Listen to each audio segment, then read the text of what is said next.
Ondeh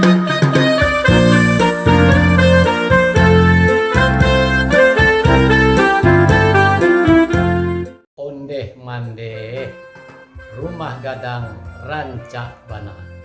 Selamat bertemu kembali dengan Triha Channel, saluran yang membahas tentang seputar kehidupan rumah gadang. Jangan lupa subscribe, like, dan share.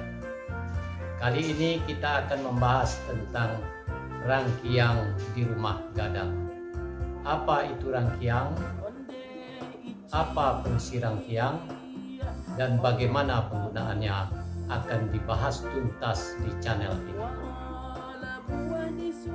Rangkiang adalah bangunan yang terdapat di halaman rumah gadang.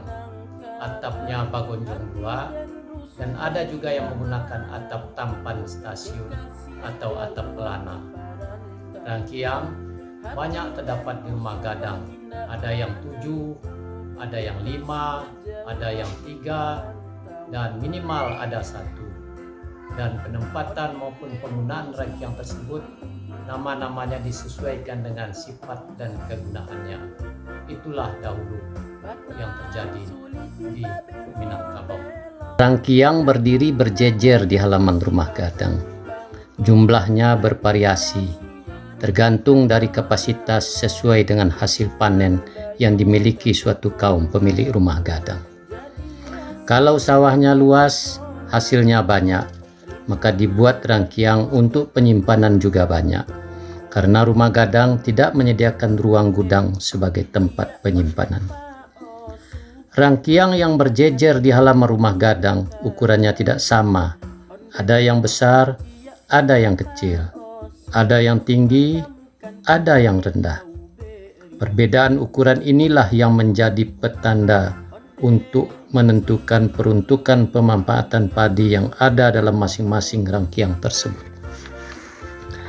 Rangkiang tidak memiliki pintu, hanya terdapat satu tingkok atau jendela yang posisinya menghadap ke rumah gadang, yang sewaktu-waktu bisa diawasi dengan melihatnya. Padi dimasukkan ke dalam rangkiang, dicurahkan melalui jendela dengan menggunakan tangga bambu yang bisa dipindah-pindah sewaktu-waktu apabila tidak digunakan lagi. Begitu juga saat mengeluarkan padi dari rangkiang, lebih sulit dari saat memasukkannya. Dari peristiwa ini dapat diambil hikmahnya bahwa hasil panen padi yang didapat dengan susah payah tersebut dan untuk mengeluarkannya harus juga dengan berhemat dan tidak boros. Penggunaannya harus benar-benar selektif. Dalam rangka pengamanan, rangkiang dindingnya dibuat dari bambu agar tidak mudah dibongkar dan dirusak oleh binatang seperti beruang, tikus, atau tupai.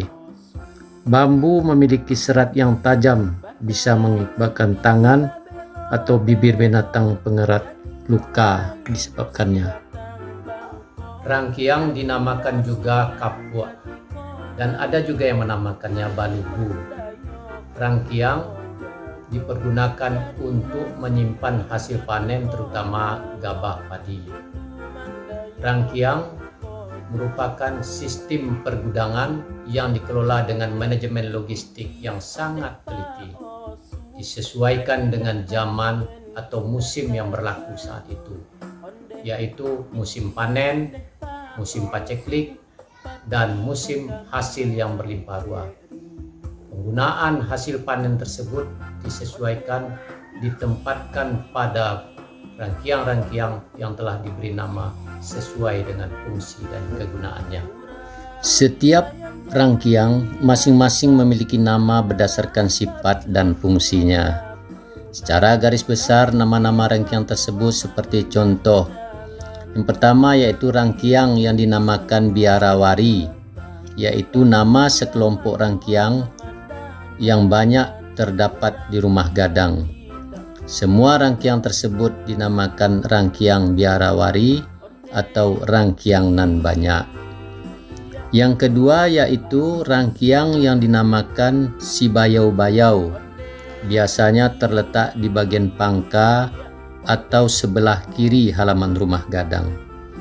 Rangkiang si bayau-bayau berisi padi yang digunakan untuk kebutuhan sehari-hari, makanan anak kemanakan, belanja keperluan rumah tangga. Sesuai dengan ungkapan adat, panurui aluh nan lurui, panampuh jalanan pesa, supaya adat dapat diisi, limbago boleh dituang. Yang ketiga yaitu rangkiang yang dinamakan sitang kalapa.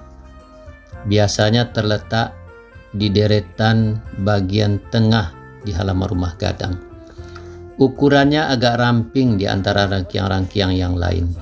Rangkiang sitang kalapa berisi padi yang digunakan pada saat paceklik, yang disebut dengan istilah musim gantung tungku.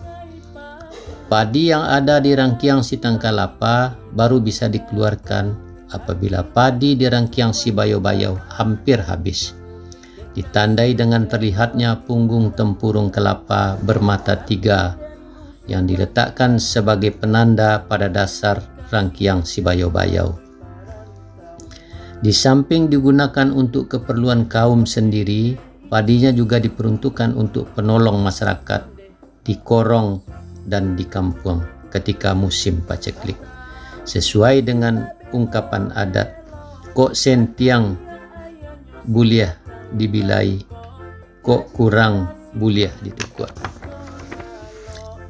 Yang keempat yaitu rangkiang yang dinamakan si tinjau lawi. Biasanya terletak paling ujung sebelah kanan halaman rumah gadang. Ukurannya paling tinggi dan besar di antara rangkiang-rangkiang yang lain. Berisi padi yang digunakan untuk upacara adat seperti barale, kematian, dan pengangkatan penghulu dan lain-lain. Juga digunakan untuk membangun atau untuk pembeli perabotan rumah tangga. Sesuai dengan ungkapan adat, untuk panolong anak dagang lalu, kok lapa dia giah makan, kok awih dia giah minum, untuk pananti alek datang.